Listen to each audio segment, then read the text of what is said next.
now the other drive isn't showing up on disk utility. Huh, okay, there's something probably up with that drive then. If those are the only two showing up. The FireWire drive should be showing up, even if it's not mounting. So there might be some issues with that drive. I'm going to have to take a look at it. What's up? You know, maybe today or tomorrow. We'll figure something out. All right? All right. I'll talk to you soon. I got you though. All right. Bye-bye.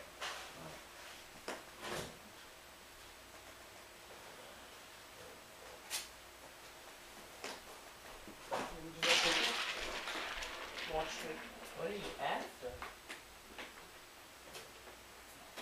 Pretty exploratory. Yeah, they're curious. I don't think we want a battery on it, though.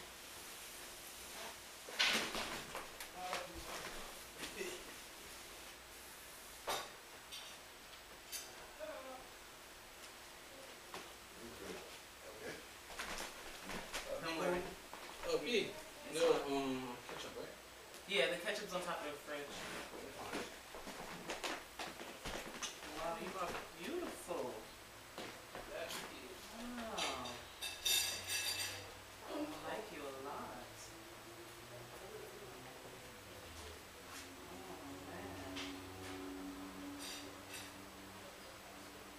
Oh, man. Cameron, everything is set up. I just have to keep playing. But what I'm thinking of doing is that And he fixed it. It's play okay. with. Well, I'm still going to be doing stuff with games too. We're going to do our own thing, but it'd be nice to see what Brizzy can do with what kind of effect. Come back to me, come back to me. Wow. I helped them move a couple of months ago. So Ew, get some tickles. You look cool. Hmm? I said, he looks cool. Yeah. Looks like it's giving me a hug, right? well, they like the warmth.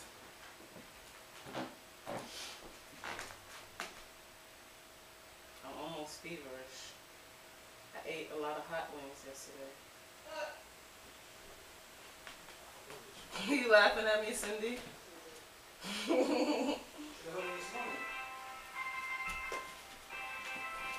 I don't think you should go by that outlet. No, that would be bad. I don't think we want the snakes sticking their tongues in outlets. Actually, these lock. Solve that problem. There we go. Yeah, I have kids here sometimes. Ah.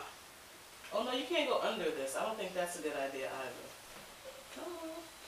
It's amazing, like wherever I turn my arm, it's adjusting its body in order to like hold on and grip.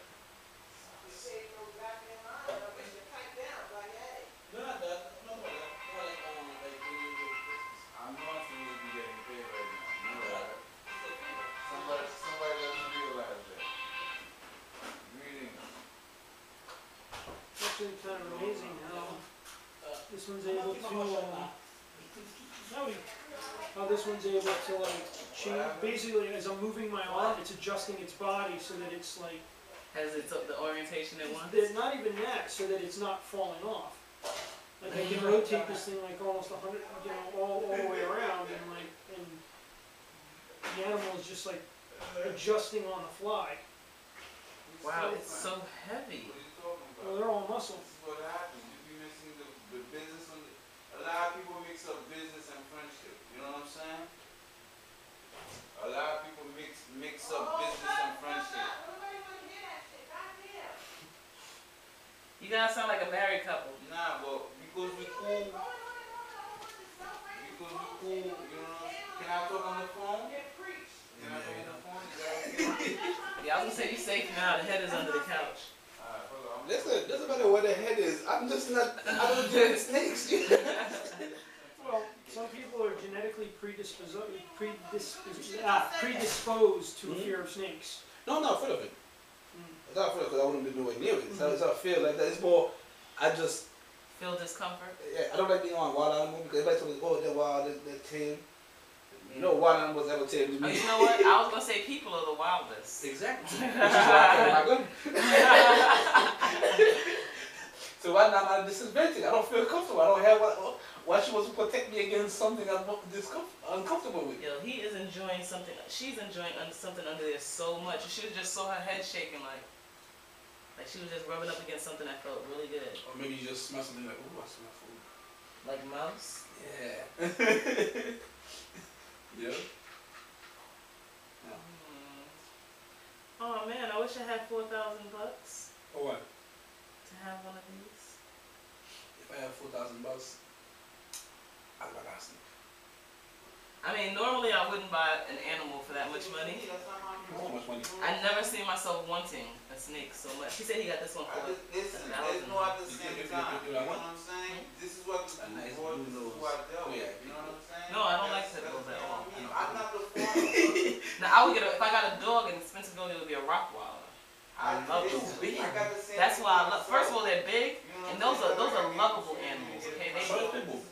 Pit bulls have attitude. I had 13 rainbows, believe me, they're lovable. Yeah, like, the breed gets a bad reputation, like, because of bad people, not because of the bad breed. Well, I mean, I had pit bulls, and they get jealous. A lot easier than rock. Any dog will get territorial if they think they're in charge. But no, but they get jealous of the kids. Like my Rottweiler just used to stay away from the kids. The pits that we had, they seem to be more like a kid. If the kid runs to you, then they want to run to you. Like they want to push the kid out the way. Like they're just mad. Like territorial. Like they feel that the kid is on their level. Territorial behavior. When you see territorial behavior in a dog, if they're territorial over you, it's because they think they're your pack leader. Which means you're not disciplining them the way you're supposed to. Because what happens is people get a puppy. Most people, they get a dog, they treat a dog as if it's a person. And dogs don't think like people do. For dogs, and like dogs, and like even with wolves, wild canines and domestic canines, their behavior is almost exactly the same. Like their command structure is based on dominance and submission. I get what it's trying to do now. It's trying to scratch. Like it's going under things so that it can get the rub on the top. What'd you say? Smart animal. And so whenever you see like somebody walking their dog and their dog is dragging them around, that's a dog that thinks it's the pack leader. That's a dog that thinks it's in charge. So the dog that accepts you as its pack leader is not going to be walking ahead of you. They're going to be walking right next to you or just a little bit behind you. So the thing is, that's like the first clue. Like if the dog is like jealous, that's not jealousy. Dogs don't feel jealousy. They can feel territorial. They can feel dominant. And they can feel aggressive, and they can feel affection. But like their levels of emotion are much more primal. They're not like, where humans have levels of feelings. Like with a dog, it's like their feelings are either switched on completely or off completely. So a dog is either dominant or it's not. If it's not dominant, that means it's submissive, and you want your dog to be calm and submissive. That's that's like more natural. We also trained the Rottweiler from the time it was a baby, as opposed to the pit bulls we got from other people. Yeah. Well, the thing is with pit bulls is that as a breed, their natural tendency is to be people friendly. That's their natural, that's like the natural thing with the breed. The problem is that some of them are dog aggressive because originally way back in England, West Staffordshire Terriers, which is what pit bulls, the breed they're mostly descended from, were bred to fight other dogs in pits. The reason they're actually people friendly and tolerant to people is that in the old days in England and in other parts of the world where the dogs were bred for fighting, what they would actually do is that to make sure that the other person wasn't cheating, the other owner, like if your dog was about to fight another dog, you had the right to inspect the dog that was about to fight your dog to make sure that they didn't put, because some of the stuff they would do to cheat, they would put like vinegar. They coat the other dog's fur in vinegar, which is very distasteful to dogs, so that it would so it wouldn't bite. Like lots of the dogs had to be bred so that they were friendly to people and could be handled by strangers without being aggressive. So the dogs were bred to be tolerant, very tolerant to people.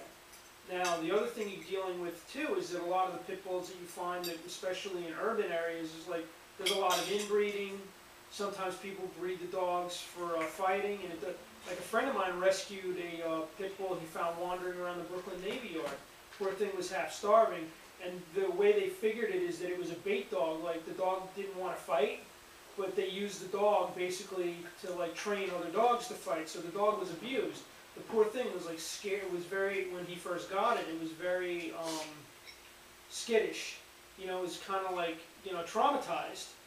And but that they named him Tank because he was big and he was a sweet dog. Like the only thing he did was he was an excited barker. Dogs will bark for a wide variety of reasons.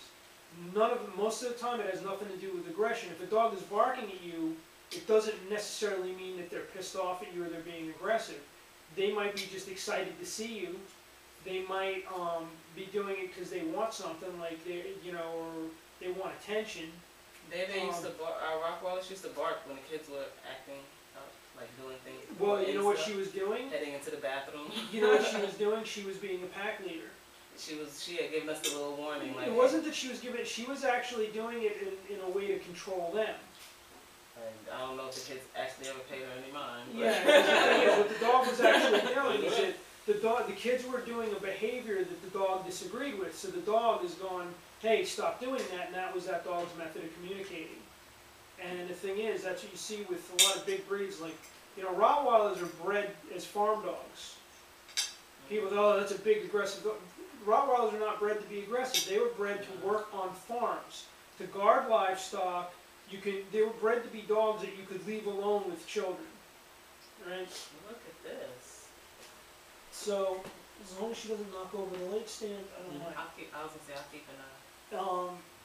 So like Rottweilers were bred in Germany as farm dogs. They were bred to do a variety of jobs: guard livestock, pull carts. That's why they're so big and stocky. You know, my cousin has loves Rottweilers, and when his little boy was growing up, the kid was like less than 2 years. He was kind of still learning how to walk. His Rottweiler basically would let the baby grab onto the back of his neck, and he would walk around. The baby would actually use the Rottweiler for support, and the dog didn't mind. That's how our dog was. It was just like really. It was really like a member of. I think it probably thought more of my father as a pack leader, and it kind of like watched all of us, all the rest of us. You know, like. Because the thing is, like my dad trained him though. A dog that thinks it's a pack leader will end up developing anxiety issues and behavioral problems. Usually it's because they'll be territorial, or it wouldn't be aggression. Technically, you know, aggression is a strong word, but they might be, people will say, oh, the dog was jealous. You know, so no, the dog's not jealous, the dog is protective and territorial. Because the dog thinks it's your pack leader. If you're the pack leader, the dog isn't going to care if your friend comes up to you and gives you a hug. Right. You know? Unless you punch your friend in the face, you know. Then the dog might get a little... Yeah. The dog will know something's up.